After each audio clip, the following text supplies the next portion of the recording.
नमस्कार, मैं sub editor anti corruption India news channel से। इस समय हम लोग उत्तर प्रदेश के कानपुर शहर में मौजूद हैं। खास करके यहाँ के ऊपर हम देख रहे हैं किस प्रकार से किसी भी माँ बाप की जो सबसे बड़ी पूंजी होती है वो उनके अपने संतान होती हैं।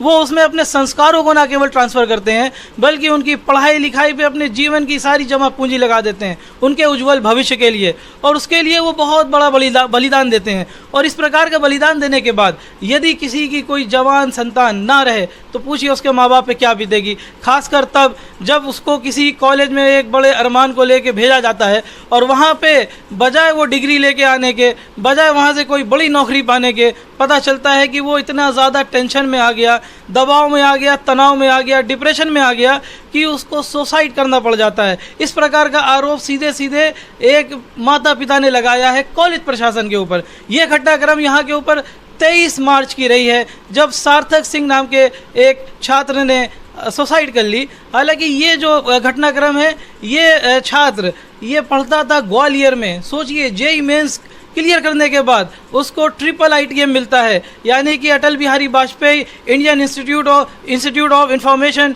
टेक्नोलॉजी एंड मैनेजमेंट का, जो कि बीटेक MBA 4th ईयर का छात्र रहा है। और हम देख सकते हैं किस प्रकार से क्या रही पूरी घटनाक्रम सीधे उनके पिता से जानते हुए। जी, देखा जाए तो ये बड़ी हृदय विदारक घटना है और निश्चित रूप से हम इसमें आपसे जानना चाहेंगे आखिर क्या रहा पूरा मामला। जी, मेरा बच्चा छात्र ट्रिपल ITM ग्वालियर में एडमिशन कराया था। एडमिशन के कुछ ही महीनों बाद वहाँ के हॉस्टल के मेस को लेकर के और हॉस्टल के प्रशासन को लेकर के उसको बराबर टेंशन मिलता था। वो खाने को लेकर शिकायत करता था तो उसके जो सीनियर्स थे वो उसको डांटते थे कि तुम नेतागिरी ना करो, तुमको मैं कॉलेज से निकलवा दूंगा, तुमको मैं ये कर दूंगा, तुमको मैं देख लूँगा। और ये घटना सब 1-2 साल पहले की हैं। बीच में 2 बार हमारे पास शिकायत बच्चे की लेके भेजी कि आपका बच्चा बहुत प्रॉब्लम कर रहा है और आप अपने बच्चे को निकाल लीजिए। लेकिन फिर हम लोग जा कर के हाथ पैर जोड़ करके और हमारा बच्चा वहाँ पढ़ रहा था। इसके बाद पता नहीं क्या कॉलेज ने प्रेशर बनाया जिसकी वजह से वो घर में उस चीज़ को शेयर नहीं किया और शेयर ना करके वो चुपचाप अपने ऊपर लेता गया और इतना दबाव अपने ऊपर महसूस कर लिया कि वो 23 मार्च की लगभग 2:30 से 3 बजे के बीच ये दुखद घटना संभावित हो गई। हम लोग जब शाम को लौटे हैं तो जब उसको बच्चे को खोजना चालू किया तब उस समय फजलगंज थाने में पता चला कि एक बच्चा मिला है जिसकी आप शिनाख्त कर लीजिए। जब शिनाख्त करने पहुँचे तो वो मेरा अभागा, मैं ही अभागा पिता हूँ।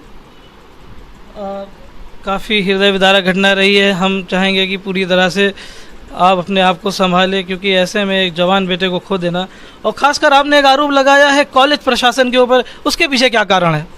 उसके पीछे प्रमुख कारण ये थे कि एक कुछ उसके जो लोग वहाँ पर कमीशन खाते हैं मेस से, और मेस में खाना अच्छा नहीं टेस्ट होता है, कोई चेक एंड बैलेंसेस वहाँ नहीं है।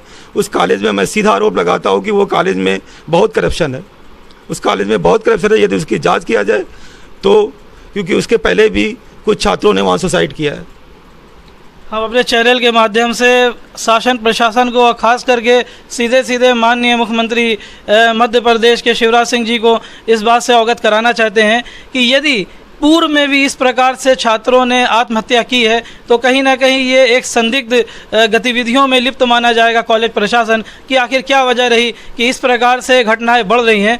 हम इनसे जानना चाहेंगे कि यदि इस प्रकार की घटना आपने कॉलेज प्रशासन को पहले अवगत कराया तो उस पर उनका क्या रिस्पॉन्स रहा? कोई रिस्पॉन्स नहीं रहा। आज मेरा बच्चे का 9वां दिन है, 23 तारीख की घटना है, 8वां या 9वां दिन है, और अभी तक कॉलेज प्रशासन की तरफ से कोई मेरे पास फ़ोन नहीं आया, कोई इन्फॉर्मेशन नहीं आई कि आप लोग आगे भविष्य में इस प्रकार की घटना ना हो, पुनरावृत्ति ना हो, उसके लिए क्या किया गया है कॉलेज में।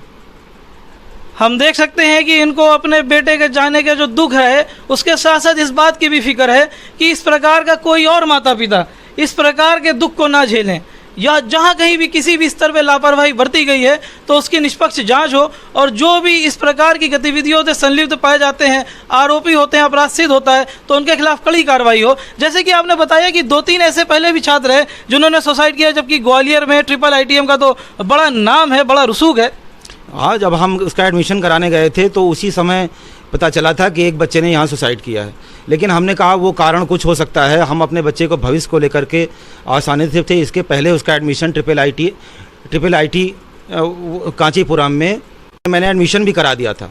एडमिशन के बाद फिर दूरी की वजह से मैं उसको IIITM ग्वालियर में लाया था कि यहाँ पर हमारे कानपुर के पास है, आने जाने में आराम रहेगा। और प्लस कॉलेज का नाम IIITM चेन्नई से यहाँ बेटर था। उसके बाद भी आज अगर मैं ये सोचता हूँ कि मैंने यहाँ एडमिशन ना कराया होता तो शायद ये अच्छा होता। सर, जैसे कि आप स्वयं भी टीचर रहे हैं और फिलहाल प्रधान अध्यापक हैं उन्नाव में सरोसी स्थित जूनियर हाई स्कूल में, और क्योंकि आप छात्रों से कनेक्ट रहते हैं, तो ऐसे में आप जब बच्चा आपका आपके घर आता था या फ़ोन पे किसी प्रकार से बात होती थी तो उसने किस प्रकार का रिस्पांस दिया, किस प्रकार की मनोदशा और मानसिक स्थिति से वो गुजर रहा था? मेरा छात्र जो मेरा पुत्र इंट्रोवर्ट था वो पूरी प्रॉब्लम कॉलेज की शेयर नहीं करता था। ये हम लोगों का दुर्भाग्य था। यदि वो हम लोगों को पहले बता दिया होता तो हम लोग कॉलेज जाके, जैसे पहले भी माफ़ी मांगी है, उस टाइप से माफ़ी मांग के अभी दिसंबर के महीने में दिल्ली में उसका नया फ़ोन स्नैच कर लिया गया था जिसमें कुछ कॉलेज के लिंक्स थे। वो लिंक्स सेटअप होने में उसको 3 दिन से 5 दिन समय लगा। इस बीच उसके कुछ पेपर छूट गए थे। हम लोगों ने कहा कोई बात नहीं, हम कॉलेज जा कर के रिक्वेस्ट कर लेंगे, और वो अगर यदि किसी बैक पेपर का दबाव था या किसी चीज़ का दबाव था वो हम लोग के साथ शेयर नहीं करता था। ये सबसे बड़ा प्रमुख बिंदु था। हम निश्चित रूप से आपको इस बात का आश्वासन देते हैं कि हमारी anti corruption India news channel की टीम, हमारी पूरी मीडिया फ्रेटर्निटी आपके साथ है। जहां कहीं भी यदि कॉलेज प्रशासन की तरफ से लापरवाही है तो वो न केवल जांच के दायरे में आते हैं, उसके खिलाफ जांच होगी, बल्कि यदि उसमें वो दोषी पाए जाते हैं तो उनके खिलाफ कार्रवाई भी होगी। और हम जानना चाहेंगे, जिस प्रकार से आपने बताया, आरोप लगाया, ये गंभीर आरोप है, तो क्या किसी प्रकार से आपने अपने बेटे के दोस्तों से वार्तालाप की या उन्होंने किसी प्रकार की इस प्रकार की घटना को आपसे उजागर किया? वहाँ पर स्थित इस समय तो सब लॉकडाउन चल रहा है। जो बच्चों ने फ़ोन द्वारा संपर्क किया तो फ़ोन पे संपर्क करने में ये पता चला कि मेरे बच्चे को पहले भी सब विद्यार्थियों के सामने कई बार उसको जलील किया गया, और कई बार वहाँ के प्रोफेसर ने कहा कि ये सार्थक तुम नेतागिरी ना करो, तुमको हम कॉलेज से निकलवा देंगे और तुमको मैं देख लूँगा। ये इस प्रकार की धमकी भरी बात वहाँ के स्टाफ द्वारा मेरे बच्चे से की गई।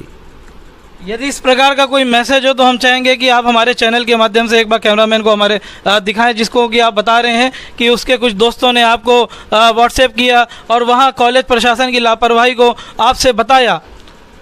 क्योंकि यदि इस प्रकार की घटना हुई है और वहाँ के उनके स्टाफ से संबंधित लोग भ्रष्टाचार में लिप्त हैं, और किस प्रकार से आप बता रहे हैं कि वहाँ के मेस को लेके वहाँ के ऊपर एक बड़ा नेक्सस रैकेट चल रहा है, और भी कई इस प्रकार की यदि संदिग्ध गतिविधियाँ हैं, तो निश्चित रूप से बाकी के जो छात्र हैं उनका भविष्य खतरे में ना हो, उनकी जो आने वाली लाइफ है वो फ्यूचर जो है स्पॉइल ना हो, इसको लेके आपकी आवाज़ उठाना पूरी तरह से लाजमी है, ताकि भविष्य में इस प्रकार की घटना की पुनरावृत्ति ना हो। हम अपने कैमरामैन से चाहेंगे कि एक बार इन मैसेज को वो हमारे दर्शकों को दिखाएं, और साथ ही हम ये भी चाहेंगे कि ये जो मैसेज आए हैं आपके पास, ये किससे आए हैं?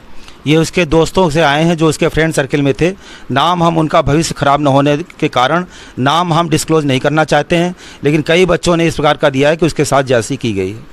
तो हम चाहेंगे कि आप इस प्रकार की जो जांच कमेटी हो उसके सामने इन तमाम सबूतों को रखें, ताकि आपको त्वरित न्याय अविलंब रूप से मिल सके। जी, इसी कामना के साथ कि भविष्य में इस प्रकार उस कॉलेज में पुनरावृत्ति ना हो, हम चाहेंगे कि सब लोग सुरक्षित रहें, और मतलब जिस प्रकार से हम लोग आज दुखी हैं अपने बच्चे के न रहने के बाद, इस प्रकार से अन्य किसी बच्चे के माता पिता दुखी ना हो। यहाँ पे छात्र की माँ भी हैं और निश्चित रूप से वो इस प्रकार की मानसिक स्थिति से गुजर रही हैं। हमें अच्छा भी नहीं लग रहा उनसे बात की बाइट लें, क्योंकि वो बोलने में असमर्थन व्यक्त कर रहे हैं, लेकिन फिर भी हम एक बार चाहेंगे कि यदि वो माता जी हमारे चैनल में जिस प्रकार से आपने अपने बेटे को खोया है, निश्चित रूप से इसकी कोई भरपाई नहीं हो सकती है, लेकिन भविष्य में इस प्रकार की घटना ना हो तो उसको लेके आप हमारे चैनल के माध्यम से शासन प्रशासन से क्या कहना चाहती हैं? हम कहते हैं कि ऐसे मतलब आगे किसी बच्चे या किसी माँ बाप को परेशान ना होना पड़े, इसलिए अच्छे से अच्छा खाना, क्योंकि माँ बाप कितने उससे उत्साह से भेजते हैं अपने बच्चे को वहाँ पर, तो बेस्ट से बेस्ट चीज़ मिले, आगे के बच्चों और माँ बाप को कोई परेशानी ना हो। धन्यवाद। निश्चित रूप से हम इनसे बात करते हुए भी काफ़ी ये हृदयविदारक घटना रही है और अपने आप की संवेदनाओं को भी रोक नहीं पा रहे हैं, लेकिन शासन प्रशासन से हमारी ये मांग है कि वो इस पे पूरी तरह से मूक दर्शक ना बना रहे। इसको स्वतः संज्ञान में ले और वहाँ ग्वालियर स्थित जो अटल बिहारी वाजपेयी इंडियन इंस्टीट्यूट की घटनाएं यदि हर साल 2 साल में हो रही है तो निश्चित रूप से कहीं ना कहीं ये मामला संज्ञान में लेने वाला है और इसके ऊपर एक गंभीर देखा जाए तो भविष्य को लेके हमारे छात्रों का वो खतरे में पड़ा हुआ है। आखिर इसको रोकने के लिए वहाँ पे तत्कालीन शासन प्रशासन क्या कर रहा है? वहाँ के ऊपर जो स्थानीय स्तर पर लोकल लेवल पे जो भी इस केस को देखेंगे उनसे हमारा ये निवेदन है, ये मांग है कि वो लोकल स्तर पे हर एक व्यक्ति के बयान ले और ये भी देखे कि यदि इस प्रकार से कुछ छात्र जिनका नाम निश्चित रूप से हम नहीं चाहेंगे कि उसको उजागर करें, वो आरोप लगा रहे हैं वहाँ के मैनेजमेंट के ऊपर, तो उसको ना केवल जांच के दायरे में आता है बल्कि इससे पहले जो सुसाइड हुए हैं उनको भी वो केस को खोलें और उनके भी माता पिता से भी वो पूरी तरह से जाँच कमेटी से ये हम मांग करते हैं कि उनसे भी वो मिलें और मिलने के बाद आखिर किस मनोस्थिति और मनोदशा में उनके छात्र गुजरे जिसको लेके कि इतना बड़ा कदम उठाना पड़ा है। क्योंकि देखा जाए कि एक और जहां हमारे माननीय प्रधानमंत्री जी एक भारत श्रेष्ठ भारत का नारा दे रहे हैं और ये तमाम भविष्य की यदि हम बात करें तो ये हमारे काबिल छात्रों के कंधों पर ही हमारी भारतीय अर्थव्यवस्था और हमारे भारतवर्ष का भविष्य टिका होता है। ऐसे में यदि छात्र ही पूरी तरह से अपने आप को सुरक्षित महसूस नहीं करेगा तो हमारे देश का भविष्य सोचिए कहाँ जाएगा। इसी के तहत क्या होने वाली है इससे संबंधित जानकारी में अपडेट निश्चित रूप से हम आपको देते रहेंगे और बाकी खबरों के लिए भी जुड़े रहें anti corruption India news channel से। तब तक के लिए धन्यवाद। जय हिंद।